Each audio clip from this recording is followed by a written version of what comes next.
Hi there, welcome to Let's Talk IT Careers. My name is Tim Warner. This is episode number 23, entitled The Importance of the Blind Introduction.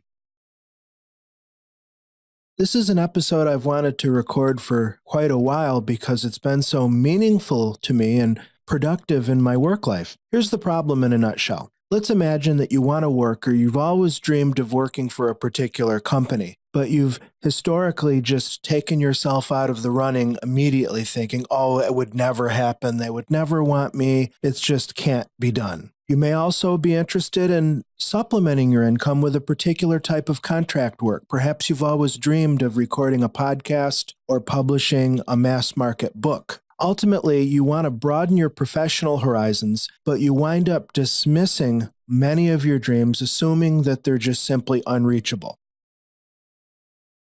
Well, in my experience, that's really not a productive way to go. In my opinion, well, actually more than my opinion, in my lived experience, at least 90% of my career has come from blind introductions. And by blind introduction, I mean an unsolicited introduction, either in person or via email, typically.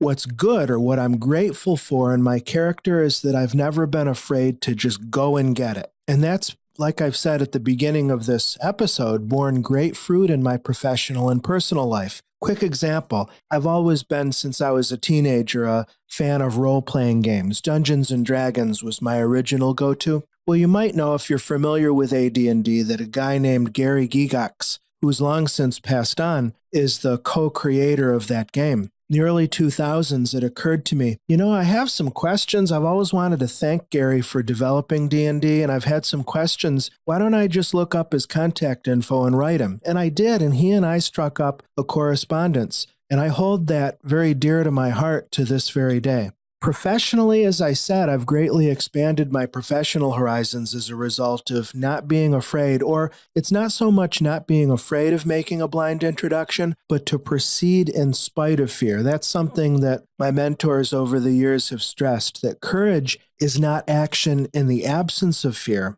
but rather it's action in spite of fear. Some examples of blind introductions and how they've borne fruit in my life include my publishing career. Now, it's true I've always been a book nerd, and I've been gifted with the ability to write clearly since I was in elementary school. But had I not, in 1999 on a lunch break, thought to myself, I'm going to these tech publishers' websites and almost all of them say, write for us. Why not send them a blind proposal and see what happened? Well, I've written at least 12 books in between 1999 and today. And it's just that writing has always been a creative outlet for me. And I'm not sure I ever would have been able to write, for instance, some Dummies books and Microsoft Press books had I not made that initial blind introduction to, at the time, Charles River Media in Massachusetts. Also in my career, as it was developing, I began my IT career in 1997. Again, I was on my lunch break at my current position, and I was realizing that as much as I loved IT and technology, the hands-on industry aspect, I figured, well, I can write clearly, and it looks like I'm a teacher, so I can explain things clearly. How about combining all three of those? And that led me, again, over the course of a lunch break, do you detect a theme?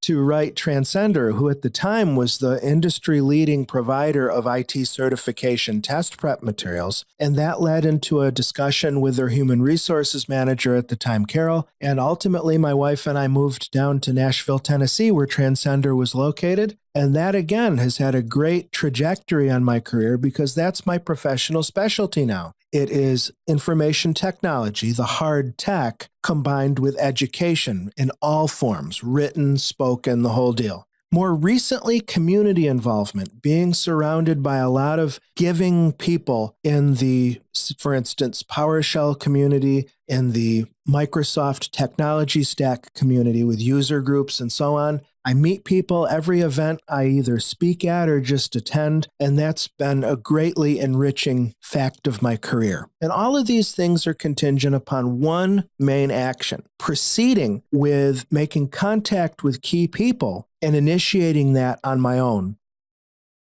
Now, you might be wondering, how exactly do you do this? Well, first of all, dream. Dream a big dream. Don't dream a little dream. Get ideas and don't be afraid to dream and know that you can attain them. I know I'm sounding like some new age self-help life coach or something. I don't intend to come across that way, but I really do have confidence in you, even though you and I haven't met. There's nothing that you can think of that you can't accomplish. I'm really convinced of that. Once you've determined, let's say, for instance, I want to write a computer book, research relevant contacts. Nowadays, we have LinkedIn. Sometimes people on LinkedIn will filter their connections so that you have to use an in-mail, which might be a good thing for you to think about being a premium member of LinkedIn so you can do an in-mail introduction. Otherwise, you could look at websites to obtain email addresses and then make the contact. You compose a contact message. If I'm in person at a conference, and I see somebody that I really want to know, I'm going to walk up to that person. I'm not going to be rude or obnoxious, but I am going to make a point to introduce myself, maybe exchange business cards, and who knows what kind of opportunities can spring from that.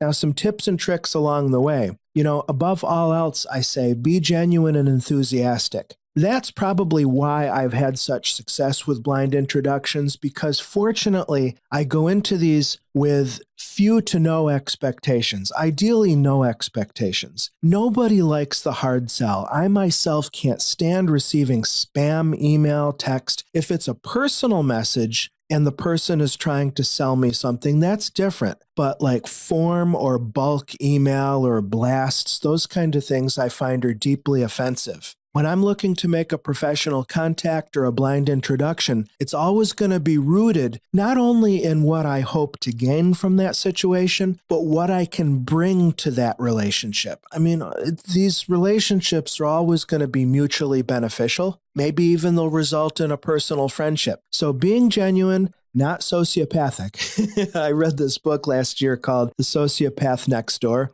And it mentioned that I don't know if the author said many, but some of the people who are most quote unquote successful in their careers do so because they have no compunction about, stepping on people's necks as they ascend the ladder. And they're looking entirely into what they can get out of a situation with no regard to others. I would say if that's what you want to do, cool, but that's not my bag. And finally, expressing gratitude and paying it forward. That's crucial. I need to always remember every single day that as I've made these introductions and had my career and my personal and professional lives just grow beyond my wildest dreams, I need to be receptive, on the other hand, when somebody, for instance, introduces himself or herself to me after a conference or a user group or via email, to be gracious and understand that this is just how it works, and it's a good, positive thing. To me, one of the grossest, most objectionable outlooks is what's called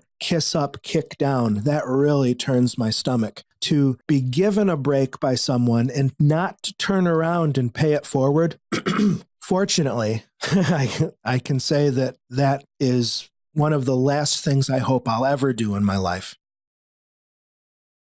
All right, well, I hope you got a lot out of this session. Again, my name is Tim Warner. If you want to reach me for any reason, maybe you want to make a blind introduction. My Twitter handle is TechTrainerTim. My personal website is timwarnertech.com. You can connect with me at LinkedIn. This is a short link here, timw.info/TW-link. And my work address where my training is located is at pluralsight.com. Thanks a lot for hanging in with me. All the best to you. Take care.